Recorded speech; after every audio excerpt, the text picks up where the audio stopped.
स्वर्ण मुद्रा, एक और स्वर्ण मुद्रा। हाँ?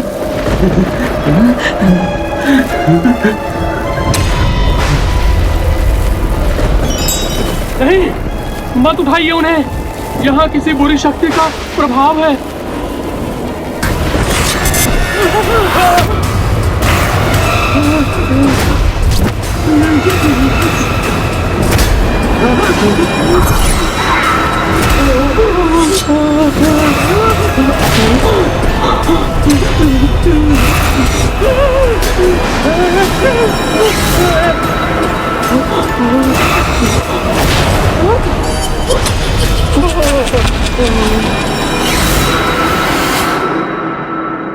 गणेश जी, तो फिर अपने साथ आप मुझे ले चलिए। मुझे वो कभी नहीं भूल सकते। मेरे प्रति अपार स्नेह है उनके मन में। उचित है मौसी, फिर हम दोनों मिलकर उन्हें ढूंढते हैं। किंतु गणेश जी, हम उन्हें कहाँ ढूंढेंगे? तुम पिशाच बनकर सहस्त्र वर्षों तक काशी में भटकते रहोगे। काशी,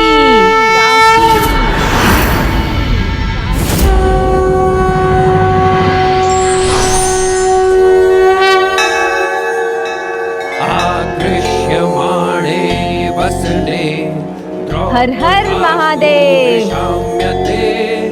तद्रूपम परम वस्त्रम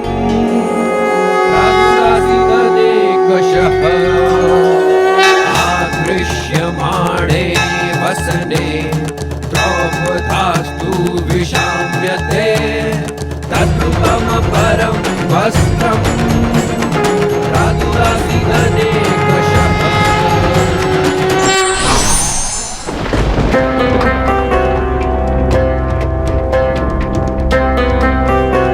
नहीं, पुष्पदंत जी यहाँ नहीं है।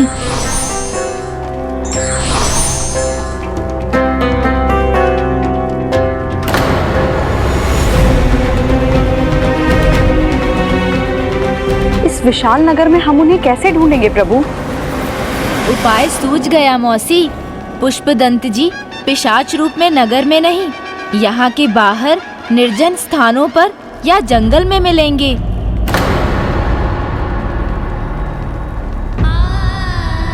क्षमा करना मौसी, उन्हें अभी पिशाच बुलाने का खेद है मुझे, किंतु ये भूल कर नहीं, अपितु याद रखकर ही उन्हें ढूंढा जा सकता है।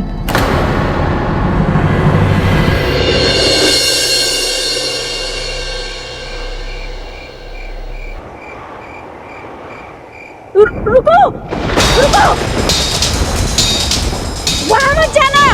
रुको, रुको, रुको, वहाँ मत जाओ। वहाँ भूत पिशाच का वास है। वापस चलो, वापस चलो, नहीं तो वो मार देगा। वापस चलो, चलो वापस।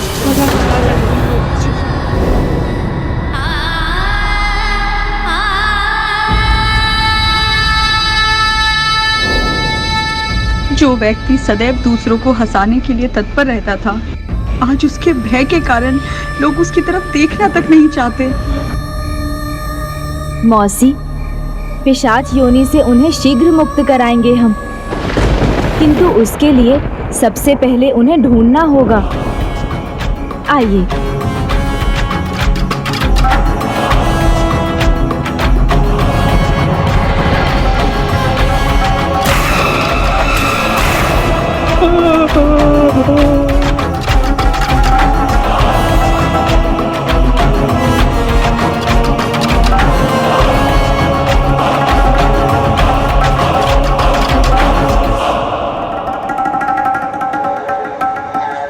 ये सब क्या है गणेश जी?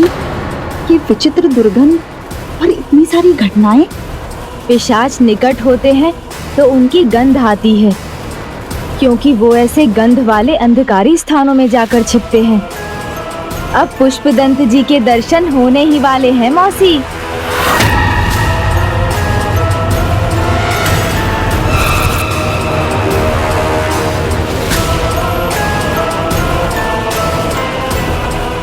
श्रेष्ठ होने के लिए बल नहीं, बुद्धि आवश्यक है। ज्ञान ही श्रेष्ठता प्रदान करता है।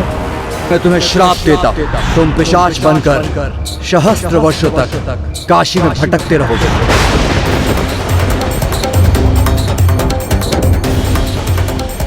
इनके इस सुझाव के कारण दंड मिला मुझे। अब ये क्यों आए हैं अब यहाँ?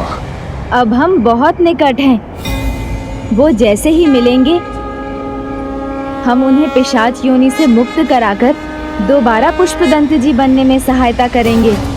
सहायता? कैसी सहायता? मैं अच्छा हूँ, सब आनंद है, नहीं चाहिए कोई सहायता। मैं जो हूँ सो हूँ। पति हैं मेरे, मुझसे बहुत प्रेम करते हैं। मुझे देखेंगे ना तो मेरी ओर खींचे चले आएंगे, ये विश्वास है मुझे। मैं चाहती हूँ आप सबसे श्रेष्ठ बने, सबसे बुद्धिमान बने। पत्नी प्रेम? ये कौन है? मैं किसी का कोई नहीं है। पुष्पदंत जी, पुष्पदंत जी, सामने आइए पुष्पदंत जी। हम पिशाच योनि से मुक्ति दिलवाने में आपकी सहायता करने आए हैं। सहायता? कैसी सहायता? मैंने कहा ना, मुझे कोई सहायता नहीं चाहिए। समझ नहीं आता आपको? ढूंढ भी नहीं पाओगे मुझे तुम।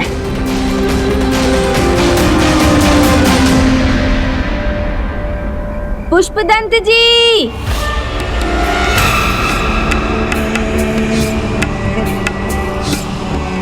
पुष्पदंत जी,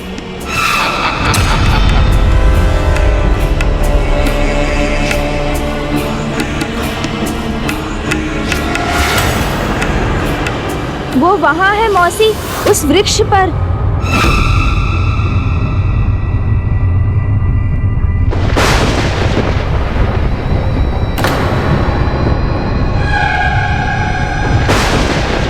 वो वहां है।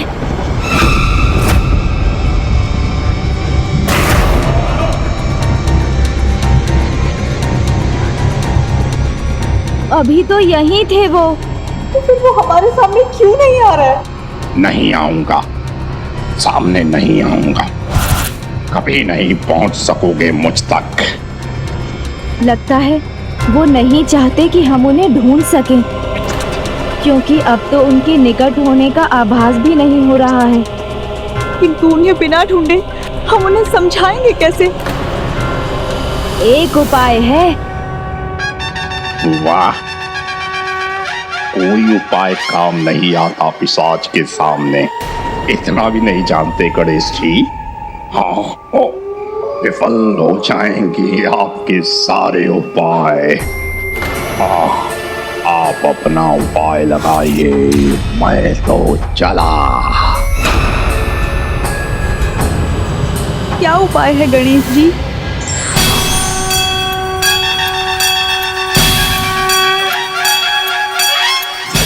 अब मैं नहीं ढूंढूंगा उन्हें, वो तो स्वयं आएंगे मेरे पास। किंतु वो कैसे गणेश जी? उनका आखेट बनूंगा मैं। जैसे वो दूसरों पर हमला करते हैं, वैसे ही वो मुझ पर भी हमला करेंगे। तब मैं उन्हें पकड़कर आपके पास ले आऊंगा। मेरे पास? अर्थात मैं अभी आपके साथ नहीं चलूंगी? नहीं मौसी, आप जिस भी रूप में उनके पास जाएंगी, वो तो आपको अवश्य पहचान लेंगे। किंतु प्रभु, अगर आप उन्हें ले भी आए और वो भाग गए तो? आप चुटकी भर सिंदूर ढूंढ कर रख लीजिए, वो यहाँ किसी वृक्ष के पास या छोटे मंदिर में मिल जाएगा।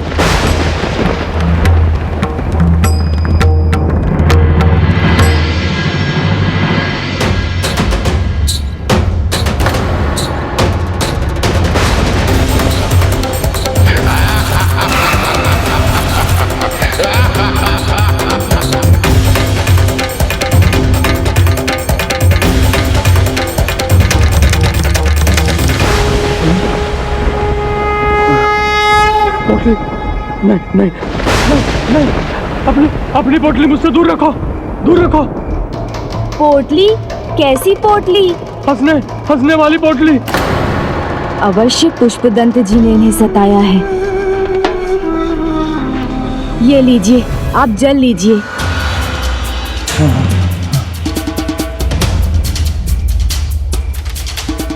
क्या हुआ?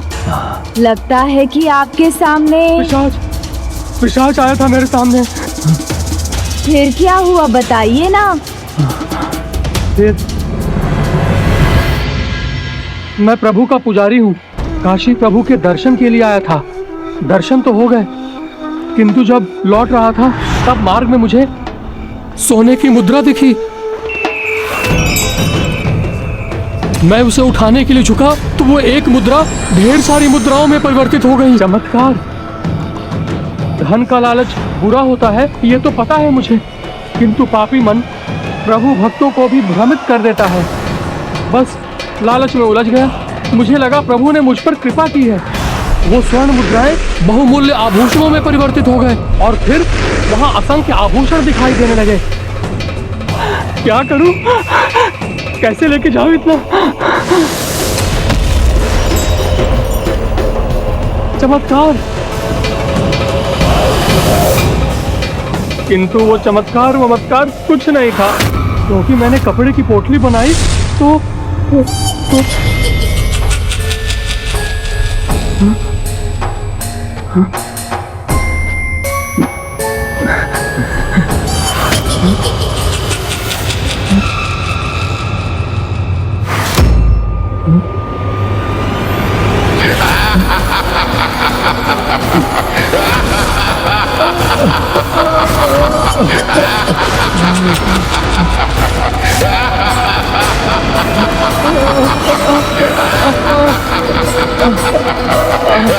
ये पोटली मेरे हाथ से कैसे चिपक गई?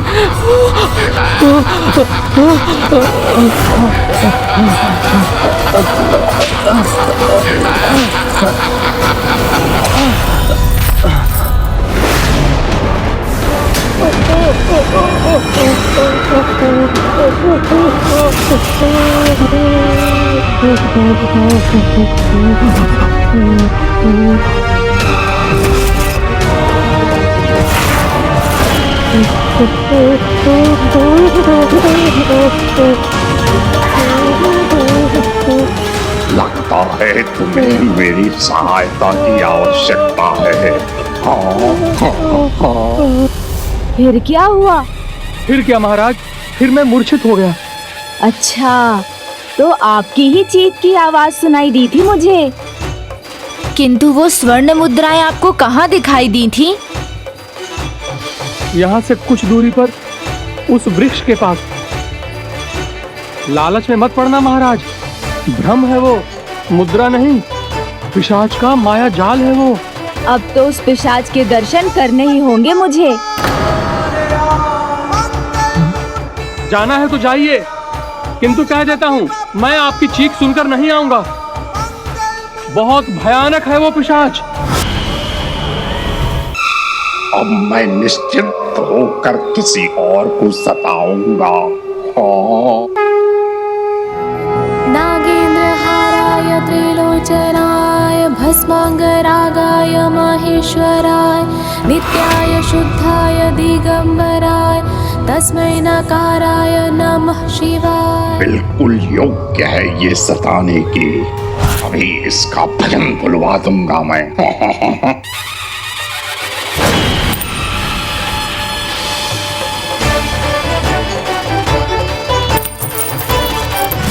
तो आ गए पुष्पदंत जी। अब देखिए कैसे मैं अपनी शक्ति से आपकी शक्ति को रोकता हूँ। ओहो, इतनी स्वर्ण मुद्राएं! आज तो मेरे भाग्य ही खुल गए।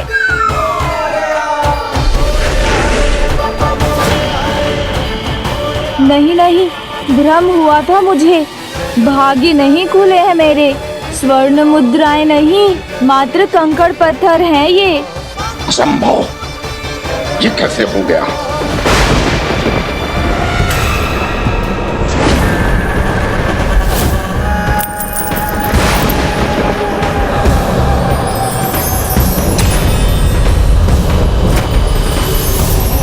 ओहो, स्वर्ण मुद्राओं का ढेर।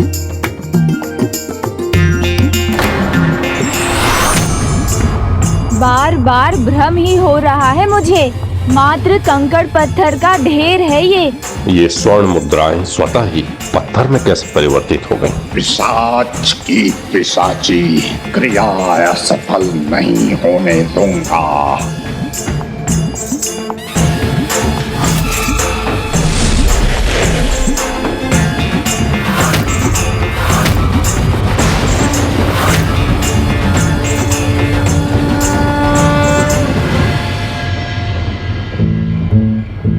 इस बार तो कोई भ्रम नहीं हुआ है मुझे। ये तो वास्तव में स्वर्ण आभूषण है, किंतु मैं इन्हें लेकर कैसे जाऊं? अब नहीं बचेगा ये। ओहो, पोटली बनाने के लिए वस्त्र भी मिल गया।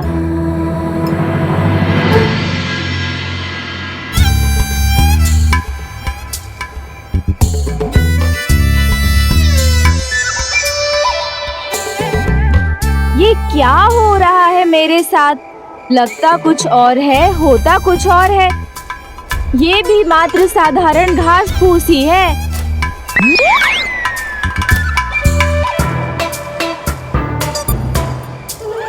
दुष्ट, ये स्वर्ण आभूषण तुझे घास फूस दिखाई दे रहे हैं? अपनी दृष्टि सुधार।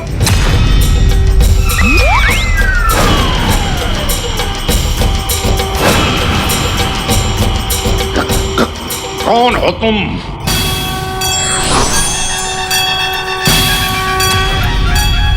पुष्पदंत जी, क्या लगा था आपको? मैं ढूंढ नहीं सकूंगा आपको। ढूंढ तो लिया गणेश जी, पर पकड़ोगे कैसे?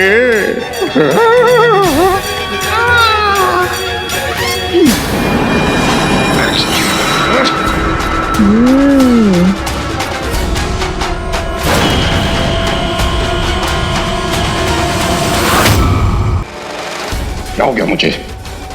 मैं आगे तो नहीं बढ़ पा रहा हूँ। छोड़ दीजिए गणेश जी, मुझे जाने दीजिए। मैं आपके साथ नहीं जाना चाहता। किंतु मैं तो अपने वचन से बंधा हूँ। मैंने जया मौसी से कहा था मैं आपको लेकर ही आऊंगा। नहीं, मुझे कहीं नहीं जाना। नहीं नहीं, ये क्या हो रहा है?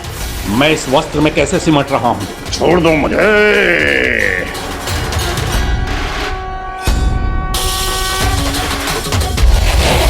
छोड़ दो मुझे, छोड़ दो मुझे गणेश जी, मैं कहीं नहीं जाना चाहता। अब तो आपको चलना ही होगा पुष्पदंत जी।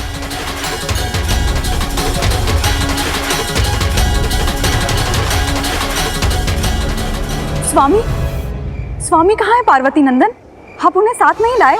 लाया हूँ मौसी, वो यहाँ है।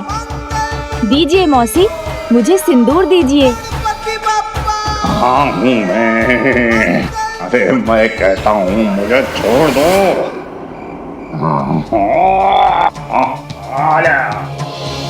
सिन्दूरवर्णं द्विभुजं गणेशं लम्बोदरं पद्मोदले निविष्टम्। मैंने कहा ना, मैं पुष्पदंत नहीं पिशाच हूँ। स्वामी, मैं किसी का स्वामी नहीं, मुझे यहाँ नहीं रहना।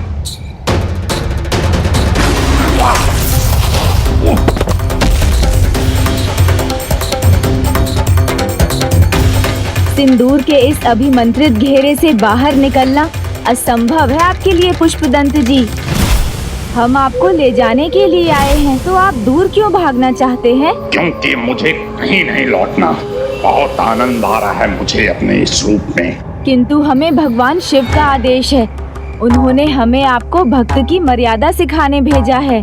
संभव है अवश्य प्रभु महादेव के आदेश के पीछे कोई बड़ा उद्देश्य है। अच्छा, आप कैसे सिखाएंगे भक्त की मर्यादा मुझे? धार्मिक कथाओं का पाठ कर, धार्मिक कथाओं का पाठ कर।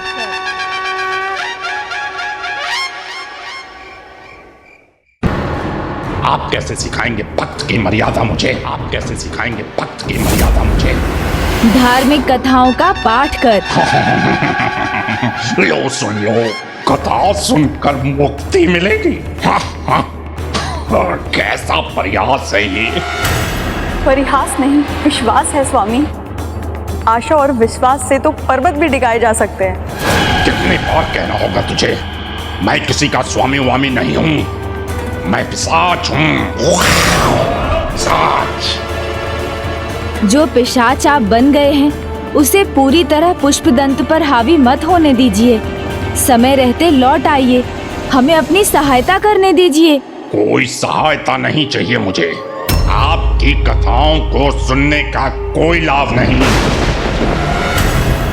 निष्ठावान भक्त था मैं, किंतु क्या मिला मुझे? कैलाश से बाहर निकाला गया, पिशाच योनि का पुरस्कार मिला मुझे। कथा वथा सुनकर क्या हो गया? एक कथा सुन लीजिए, यदि उसका कोई लाभ ना हुआ तो मैं आपको जाने दूंगा, फिर नहीं रोकूंगा।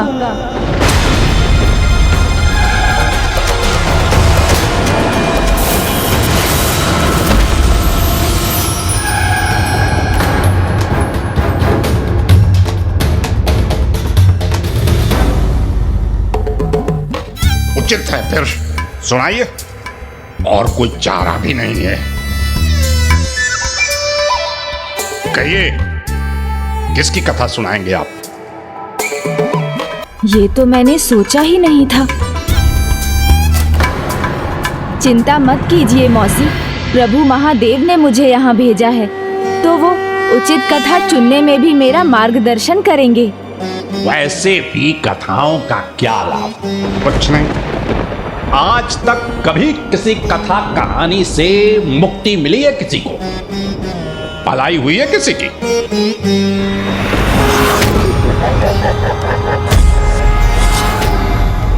बताइए गणेश जी, ऐसे मिली है मुक्ति किसी को? हाँ मिली है, मुक्ति मिली है। गोकर्ण की कथा में उनके भ्राता को।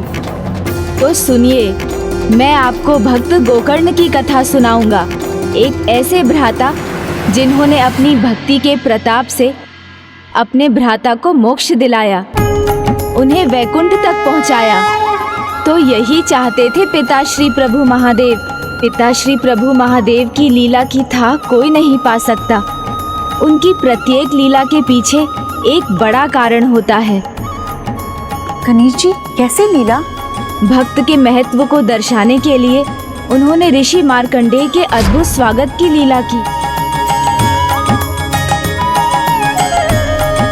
फिर मुझे चुनौती दी कि मैं पुष्पदंत जी को भक्ति का पाठ सिखाऊं। गणेश, यदि उसकी सहायता करनी है तो उसे सर्वप्रथम ये समझाओ कि भक्ति की मर्यादा क्या होती है। अर्थात जो समाधान हम मांग रहे थे वो उन्होंने अपने आप दे दिया। क्योंकि जिस प्रकार गोकर्ण ने अपने भ्राता को कथा सुनाकर मुक्ति दिलाई थी, वैसे ही भक्तों की कथाएं सुनाकर मैं पुष्पदंत जी की मुक्ति का माध्यम बनूंगा और संसार को भी भूत और भविष्य के सभी महान भक्तों का परिचय प्राप्त होगा। उनसे उनके जीवन को प्रेरणा मिलेगी।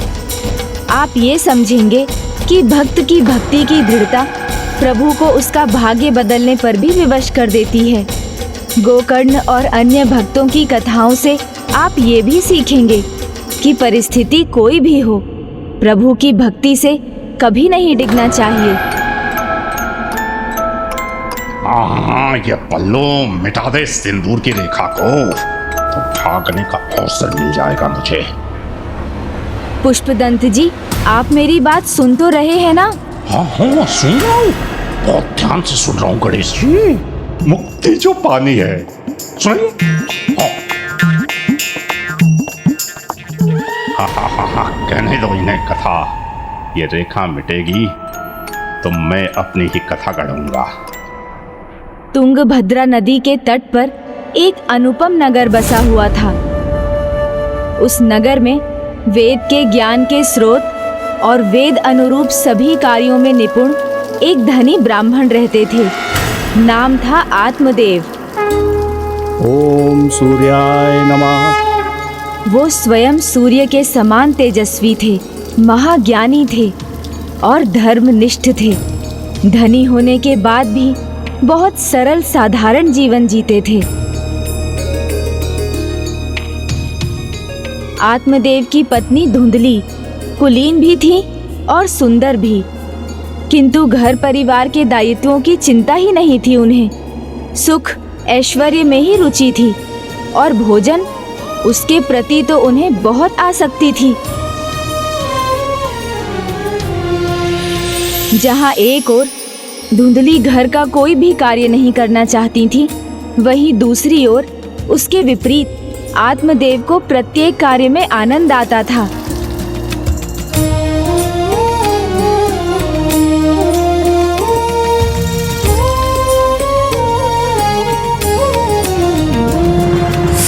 ओह, ये भोर में कैसा अपशगुन हो गया।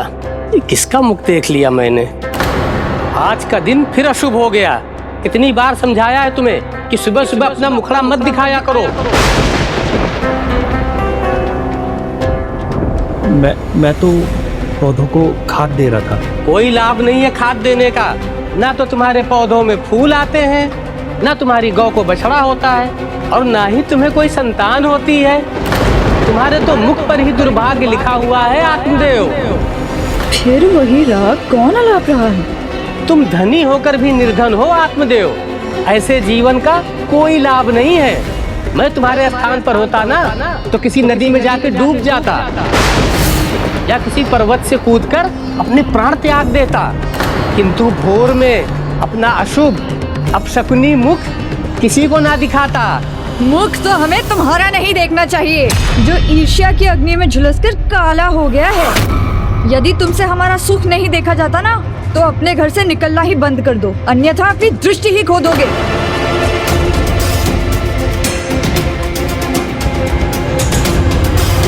शांत हो जाओ भाग्यवान, हमारे ही भाग्य अच्छे नहीं है। फिर किसी और को कुछ कहने से क्या होगा।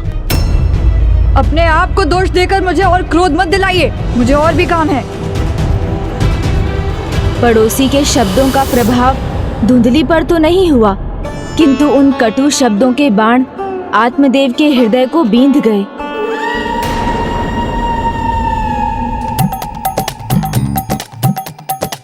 पुष्पदंत जी!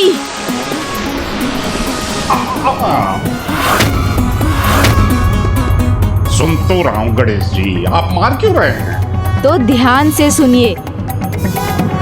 पड़ोसी के शब्दों से आत्मदेव इतने आहत हुए थे कि किसी कार्य में उनका ध्यान ही नहीं लगा।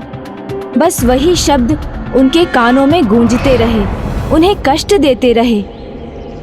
ना तुम्हारी गौ को बछड़ा होता है, और ना ही तुम्हें कोई संतान होती है। तुम्हारे तो मुख पर ही दुर्भाग्य लिखा हुआ है आत्मदेव।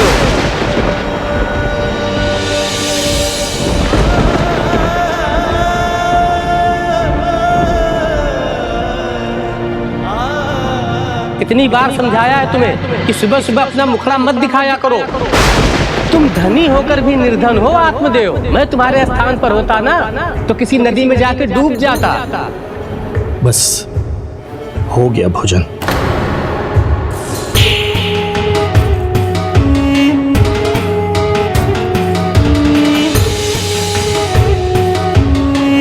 तुम धनी होकर भी निर्धन हो, तुम्हारे स्थान पर होता ना ऐसे जीवन किसी नदी में जाकर डूब जाता, या किसी पर्वत से कूदकर अपने प्राण त्याग देता। किंतु भोर में अपना अशुभ होकर भी निर्धनी मुख देव किसी को ना दिखाता। कोई लाभ नहीं है।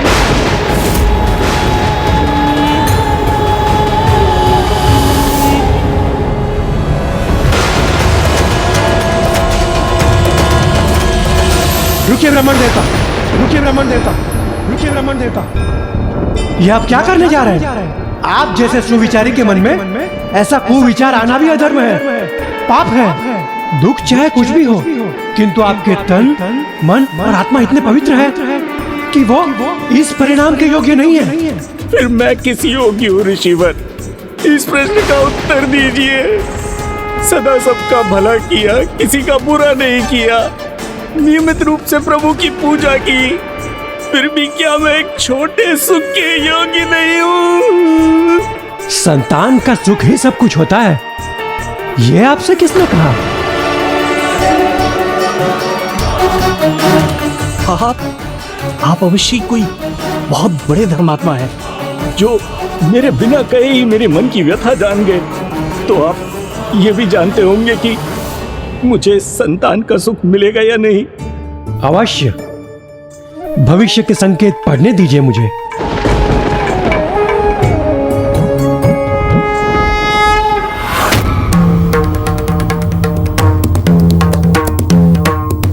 बड़े दुख की बात है, केवल इस जन्म में ही नहीं, आपको 7 जन्मों में संतान सुख नहीं है।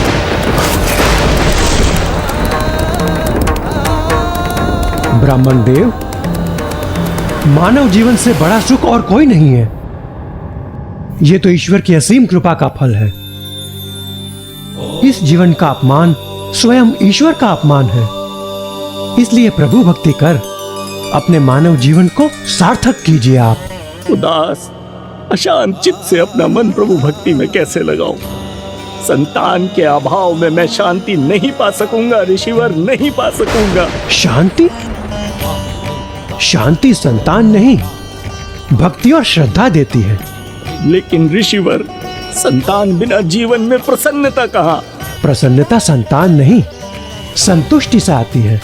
तो संतोष कैसे करूं, ये जानकर कि मेरे अंत के बाद मेरी स्मृति रखने वाला कोई नहीं, मेरा तो नाम ही मिट जाएगा। नाम?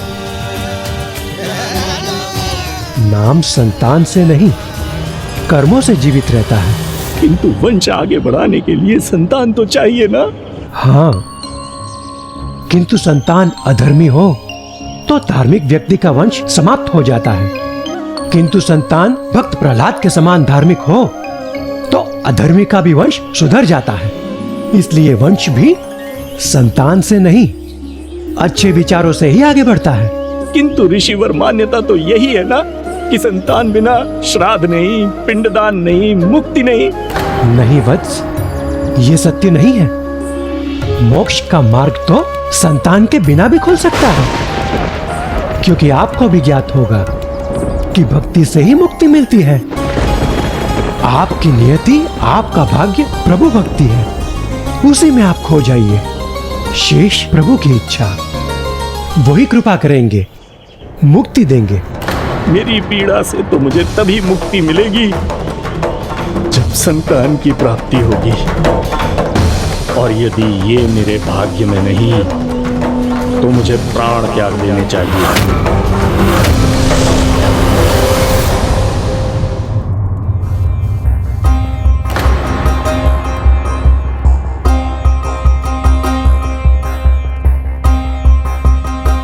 लगता है आज शीघ्र ही निकल गए स्वामी। चलो अच्छा है, उनके लौटने तक मुझे विश्राम करने का थोड़ा और अवसर मिल जाएगा।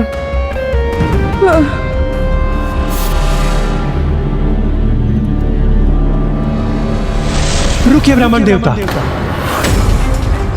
एक ब्राह्मण तो सबको धर्म का मार्ग दिखाता है, आप ऐसा अधर्म कैसे कर सकते हैं? मैं अपनी आंखों के सामने ऐसा होते नहीं देख सकता।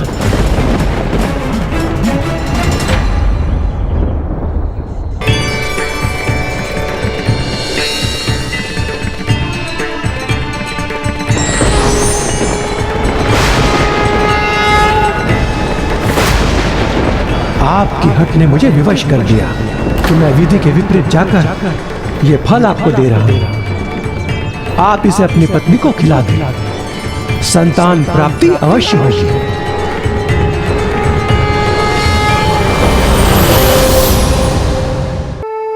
किंतु इस फल के फलित होने के लिए आपकी पत्नी को 1 वर्ष तक सात्विक जीवन जीना होगा। सत्य, शौच, दान, दया का पालन करना होगा।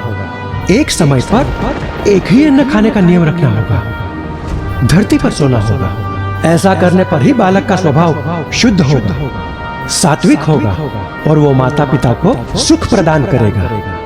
चेतावनी देना मेरा कर्तव्य है। विधि के, नियति के विपरीत जाकर सुख प्राप्ति का प्रयास दुख ही लाता है।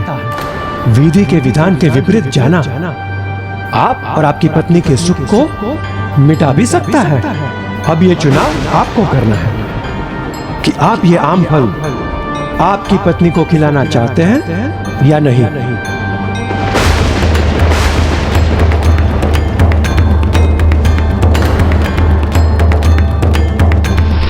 तो क्या इतनी कड़ी चेतावनी के बाद भी आत्मदेव ने वो फल अपनी पत्नी को दे दिया?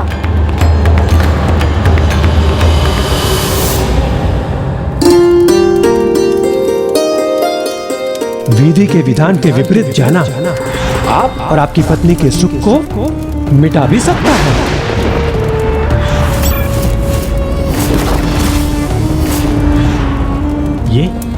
ये क्या देखा मैंने? ये कैसे संभव है? नियति के विपरीत जाकर सुख प्राप्ति का प्रयास दुख ही लाता है। अरे स्वामी, आप कहाँ चले गए थे इतने शीघ्र? तो नहीं दिया ना वो फल आत्मदेव ने अपनी पत्नी को? हाँ, किंतु फिर उन्होंने अपना निर्णय बदल लिया। फिर कुछ और ही हो गया। देखिए स्वामी, कौन आया है? ओहो, खुश रहो, बैठो बैठो बैठो। ये ले छुटकी, हलवा खा। स्वामी, ये पुनः माँ बनने वाली है। ये ससुराल से मायके जा रही थी। मैंने कहा 1-2 दिन यहीं रुक जा। अच्छा किया ना? बहुत अच्छा किया। 1-2 दिन रहेगी वो हमारे साथ। हाँ हाँ, बहुत आनंद आएगा मुझे भी और इस अतिथि को भी। दीदी के हाथ का ये विशेष भोजन हलवा खाकर। जीजाजी, मेरा अर्थ है कि मैं और मेरी होने वाली संतान को बहुत ध्यान रखना होता है इसका, पर इसमें भी बड़ा आनंद है। माता पिता बनने से अधिक बड़ा कोई और सुख कहाँ है? तो ये सुख तो मुझे भी मिल सकता है। अरे दीदी, आपने हलवा में घी और गुड़ अच्छी मात्रा में तो डाला है ना, या सदा के समान फिर बचत कर ली? अरे, ऐसे आनंद के अवसर पर मैं बचत के बारे में थोड़ी सोच सकती हूँ। वैसे भी ये आनंद सबको थोड़ी मिलता है। इसी चक्कर में तो आज नोकझोंक हो गई पड़ोसी से। तब तो आपने भी उसे खूब सुनाया होगा। आप कहाँ रुकी होंगी? हाँ हाँ, तो मैं चुप रहने वालों में से थोड़ी हूँ। अब वो कभी ऐसी बातें नहीं कर पाएगा। अब कहने सुनने की कोई आवश्यकता नहीं, क्योंकि मुझे हमारी समस्या का समाधान मिल गया। ये देखो, अब हमें भी शीघ्र संतान की प्राप्ति होगी। संतान प्राप्ति? वो कैसे? एक महान ऋषि ने मुझे ये फल देकर बोला कि अपनी पत्नी को ये फल खिला दो, वो शीघ्र ही गर्भवती हो जाएगी। किंतु तुम्हें 1 साल तक सात्विक जीवन जीना होगा। सत्य, शुद्धता, दया और दान के नियमों का पालन करना है। एक समय पर एक ही अन्न खाना होगा और धरती पर चटाई बिछाकर सोना होगा। चिंता की बात नहीं है प्रिय, ये सत्य है। हमारा संपूर्ण जीवन बदल जाएगा। ये लो, इसे खा लो। मैं प्रभु के मंदिर जाकर भक्ति का फल देने के लिए उनका आभार प्रकट कराता हूँ।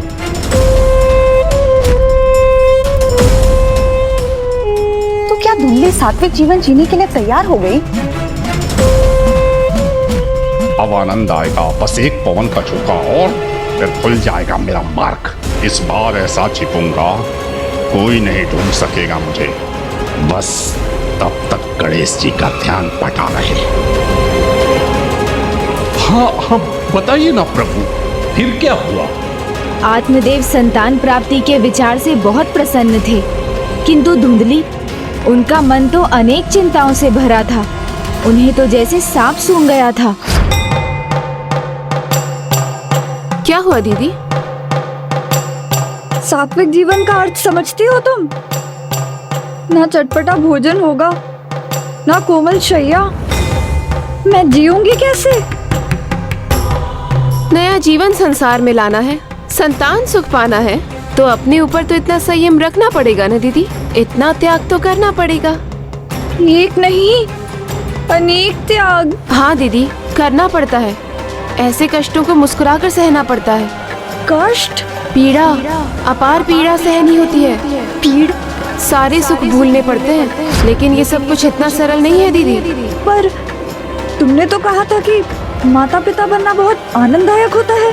आनंद वानंद कुछ नहीं होता है दीदी, ये तो बस मन को प्रसन्न रखने वाली बात है, किंतु वास्तविकता इससे बिल्कुल उल्टी है।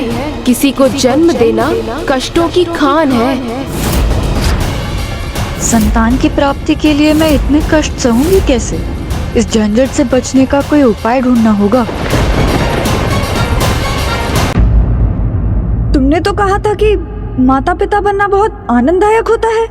आनंद वानंद कुछ नहीं होता है दीदी, ये तो बस मन को प्रसन्न रखने वाली बात है, किंतु वास्तविकता इससे बिल्कुल उल्टी है। किसी को जन्म देना कष्टों की खान है।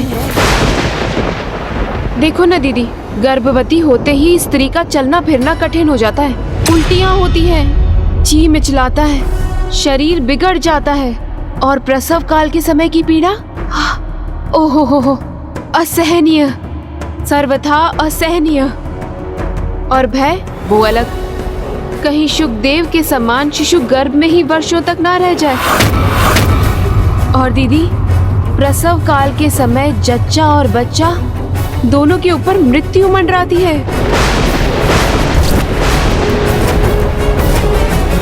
नहीं नहीं, अगर मुझे कुछ हो गया तो मेरी ननंद आकर हमारे घर पर टूट पड़ेंगी, और पतिदेव वो तो दुख में आकर सब कुछ बांट देंगे। मेरा पूरा घर बार सब टूट जाएगा। नहीं छुटकी, मुझे नहीं चाहिए संतान सुख, मुझसे नहीं होगा ये सब। हाँ दीदी, वो तो है, किंतु जीजा जी से क्या कहोगी? वो तो संतान सुख की कामना कर बैठे हैं। मेरी तो कुछ समझ में नहीं आ रहा है, मैं करूँ तो करूँ क्या? आप चिंता मत करो दीदी, मैं हूँ ना, मैं कुछ सोचती हूँ।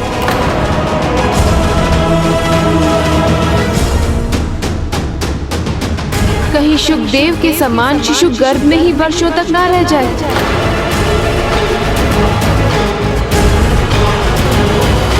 हाँ दीदी, उपाय मिल गया।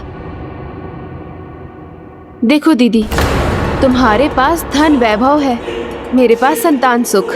यदि तुम मुझे कुछ धन देने का वचन दो तो मैं अपनी होने वाली संतान तुम्हें दे दूंगी। सोच लो दीदी, ना तुम्हें संतान को गर्भ में रखने का कष्ट होगा और ना ही प्रसव पीड़ा। बस तुम मेरे साथ मायके चलो, जब ये संतान होगी तो हम कह देंगे कि ये संतान तुम्हारी है और मुझे मृत संतान हुई। हाँ, और 6-7 महीने शिशु का लालन पालन भी मैं करवा दूंगी।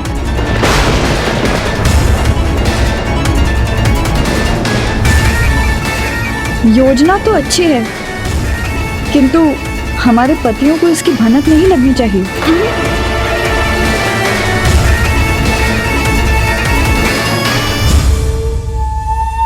और ये फल, इसका क्या करूं?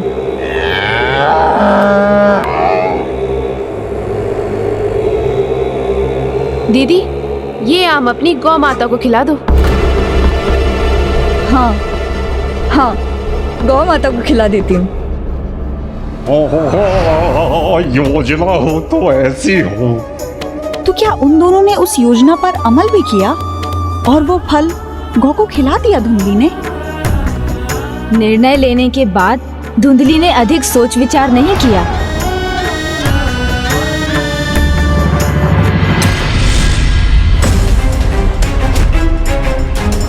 गौ माता, यदि मेरे पतिदेव की बात सत्य थी तो आप तैयार हो जाइए प्रसव पीड़ा के लिए। फिर गर्भवती होने का बहाना कर वो अपनी बहन के साथ अपने मायके चली गईं। ये तो उन दोनों ने अच्छा नहीं किया। क्या उन दोनों बहनों को अपनी उस युक्ति में सफलता भी मिल गई?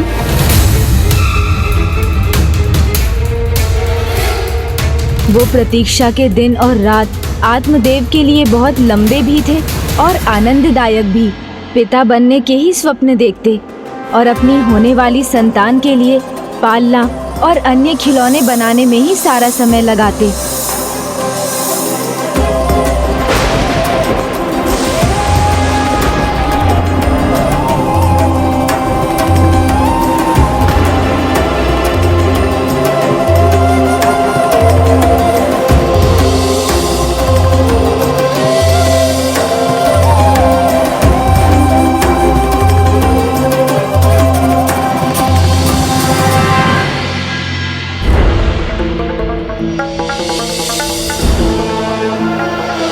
आत्मदेव की प्रतीक्षा समाप्त हुई जब उन्हें समाचार मिला धुंधली ने संतान को जन्म दिया है और अब वो घर लौट रही हैं।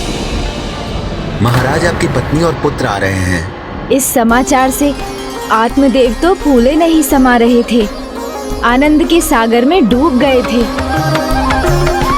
शुभ समाचार है, पुत्र हुआ है। लीजिए, बधाई हो। लखन भाई, अरे मिठाई लीजिए, मिष्ठान ग्रहण कीजिए। पुत्र हुआ है, पुत्र। आप तो खाइए, मेरे हाथ से खाइए।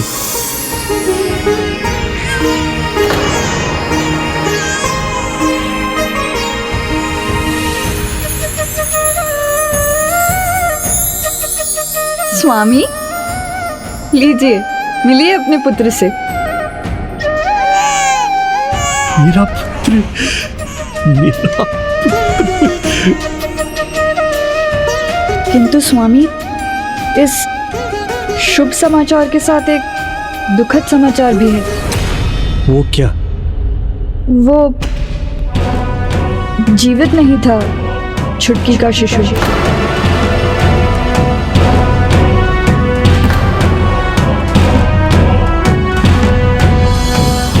ओहो, ये तो अच्छा नहीं हुआ।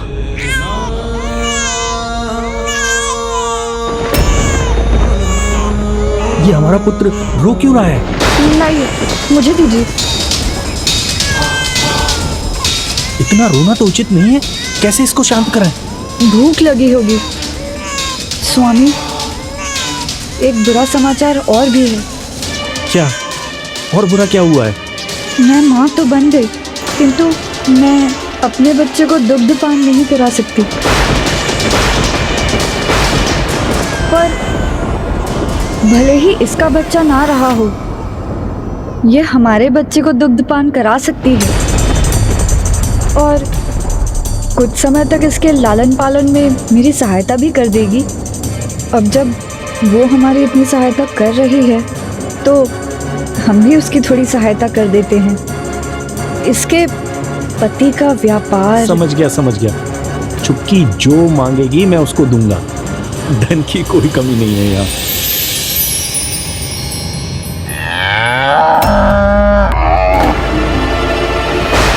गौ माता? स्वामी, वो गौ माता सुरक्षित तो है ना? हाँ, लेकिन आपको उनका ध्यान कैसे आ गया? अर्थात गर्भवती नहीं हुई तो ये सब व्यर्थ ही था। कुछ नहीं हुआ उस फल से, तो उसे मैं ही खा लेती। ना छोटी को धन देना पड़ता, ना इस बालक को पालना पड़ता। बालक के प्रति दायित्व निभाना धुंधली को अच्छा तो नहीं लगता था, किंतु जब किसी को अपना लो तो उससे लगाव तो हो ही जाता है। मेरा पुत्र, आज मंदिर के पुजारी से इसके नामकरण की बात हुई तो उन्होंने कहा है कि उचित समय पर रख देंगे।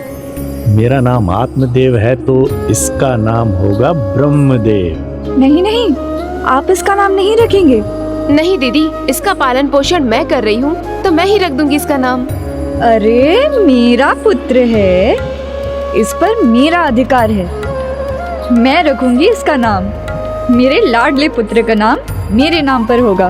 मेरा नाम धुंधली है तो इसका नाम होगा धुंधकारी।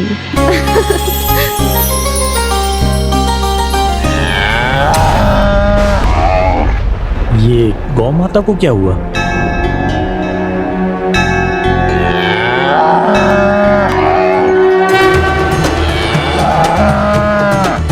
गौ माता जन्म देने वाली है।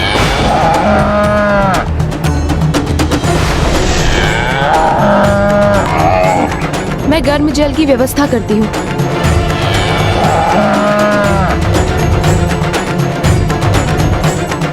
तुम बहुत भाग्यशाली हो पुत्र, तुम्हारे आने से हमारे भाग्य खुले। तुम आए और अब गौ माता भी बछड़े को जन्म देने वाली है। बछड़ा नहीं जीजाजी, गौ माता ने मानव शिशु को जन्म दिया है। मानव शिशु को जन्म दिया है।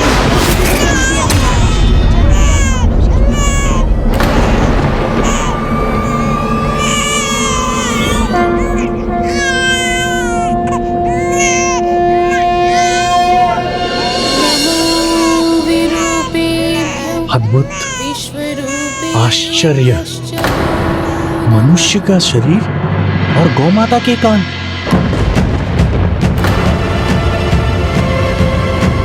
ये कैसे संभव है? ये प्रभु की कैसी लीला है?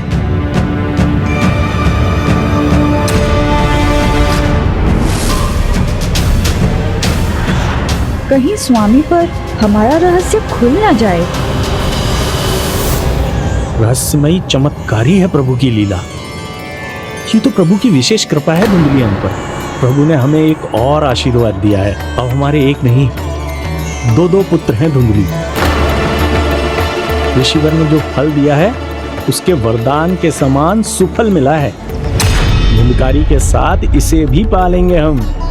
इस दिव्य बालक के कर्ण गौ के समान हैं, तो इसका नाम होगा गोकर्ण। गोकर्ण।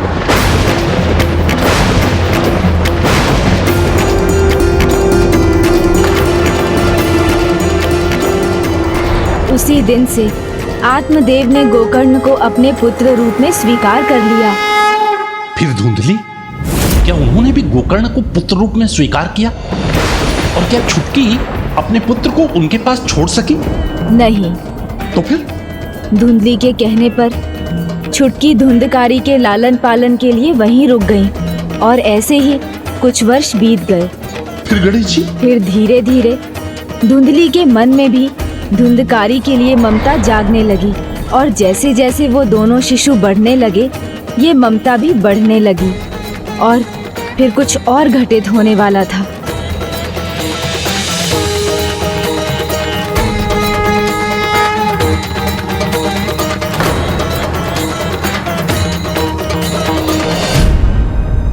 ओहो, पढ़ाकू जी फिर पढ़ रहे हैं। देखता हूँ कब तक पढ़ पाते हैं ये।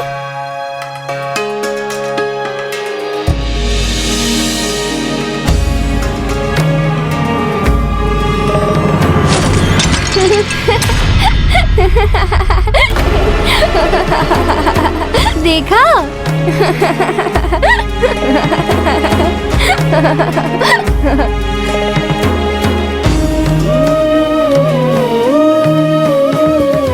अच्छा, तो पढ़ाकू जी फिर से पढ़ने लग गए।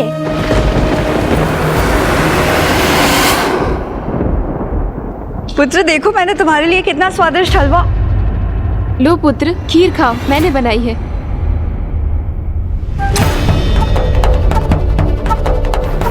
हाँ माँ, बहुत स्वादिष्ट है।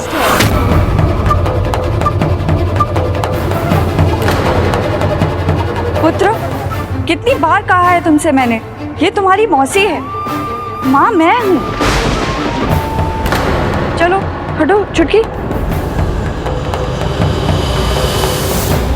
पुत्र, ये खीर छोड़ो, हलवा खाओ, तुम्हें बहुत प्रिय है ना। माँ आपने मेरे लिए हलवा बनाया है। आप ही मेरी सच्ची माँ हो।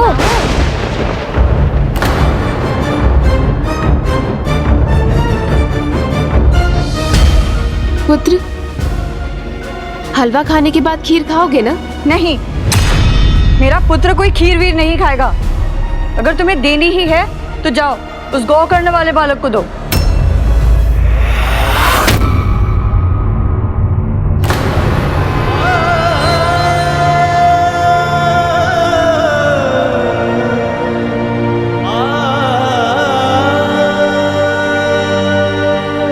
लो, खाने का मन हो तो खा लेना।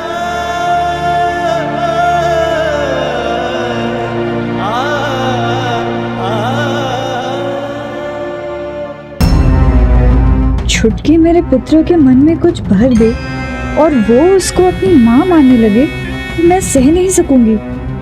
मुझे कुछ करना होगा। छुटकी,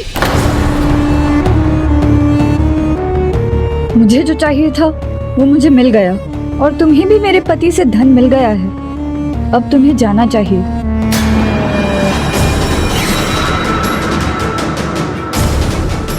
उसे अब भूल जाओ। वो मेरा पुत्र है, उस पर मेरा अधिकार है।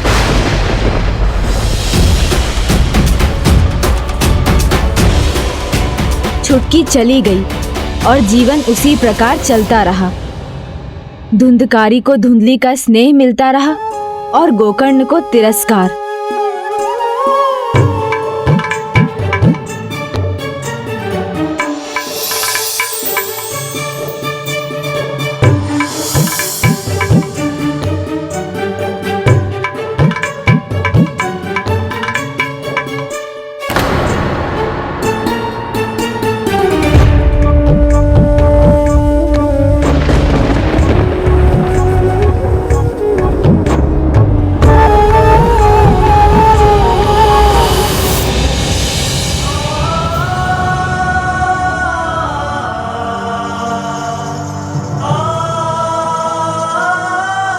वो धुंधकारी की जूठन खाता था, उसके उतारे वस्त्र पहनता था।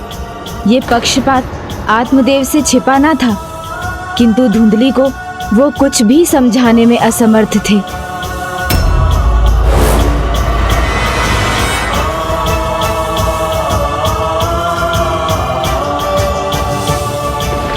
भोजन के लिए जूठन और पहनने के लिए उतरन धारण करने को विवश गोकर्ण कभी निराश नहीं हुआ और इस प्रकार एक और गोकर्ण वेद उपनिषद आदि का पाठ कर ज्ञानी युवक बना, जिसके लिए धर्म कर्म ही सर्वोपरि था। वहीं माँ के लाड़ प्यार में बिगड़कर धुंधकारी वो युवक बना जिसके लिए अधर्म करना उसका स्वभाव था।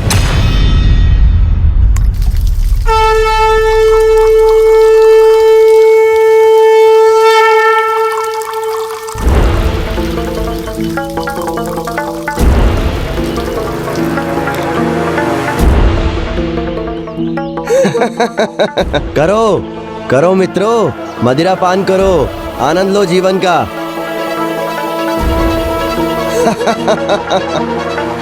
ए, थोड़ा जल हमें भी पिला दो।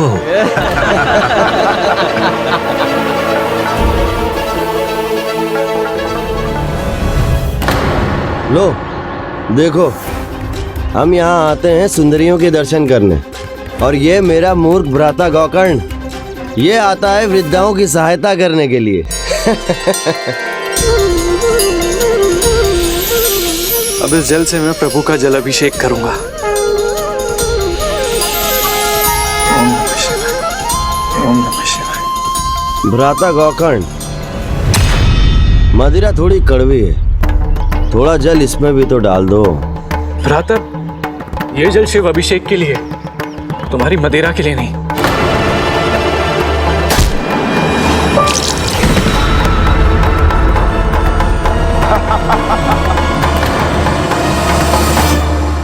बड़े बड़े कानों के स्थान पे बड़े नेत्र होते ना, तो कम से कम ठीक से चल तो पाते।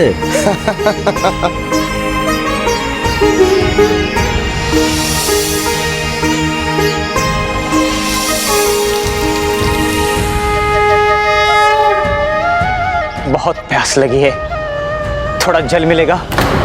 ए वृद्ध ऋषि, ये बस धर्म कर्म करता है, ये तुम्हारी प्यास नहीं बुझाएगा। प्यास बुझानी है तो मेरे पास आओ। भ्राता, प्यासे को जल पिलाने से बड़ा कोई धर्म नहीं। शास्त्रों में भी इसका महत्व शिव अभिषेक के समान है, किंतु आप नहीं समझेंगे। लीजिए ऋषिवर। ये गौ के कण वाला मेरा अपमान करे, ये मैं नहीं सहूंगा।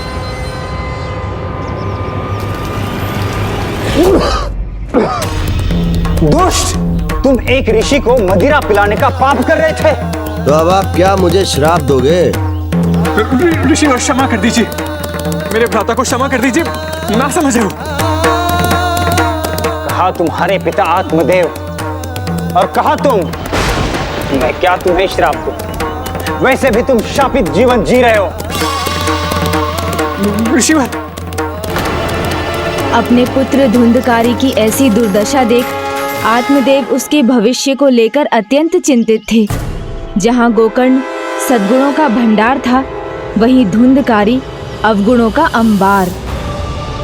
धुंधकारी और गोकर्ण एक ही आयु के हैं, लेकिन कहाँ गोकर्ण सदाचारी संस्कारी और कहाँ ये धुंधकारी। आप तुलना मत कीजिए मेरे पुत्र की इस गौपुत्र से। समझने का प्रयास कीजिए, आप बिगाड़ कर उद्दंड बना रही हैं उसे। हम दोनों पे भारी पड़ेगा हमारा पुत्र। जो आज दूसरों के साथ कर रहा है ना, कल हमारे साथ करेगा। नहीं, मेरा पुत्र मेरे साथ ऐसा कभी नहीं करेगा। माँ, बस बहुत हुआ। तुम्हारी जैसी संतान के लिए इस घर में कोई स्थान नहीं। निकल जाओ इस घर से। जब विवेक जागृत हो तब वापस आना। द्वारपाल की मर्यादा का उल्लंघन कर तुमने हमारे वार्तालाप को सुना था। तुम पिशाच बनकर सहस्त्र वर्षों तक काशी में भटकते रहोगे। मेरी भूल पर प्रभु महादेव ने भी मुझे ऐसा ही दंड दिया था। बड़ी रोचक कथा है। फिर आगे क्या हुआ? फिर जो घटना घटी उससे आत्मदेव के जीवन की दिशा ही बदल गई।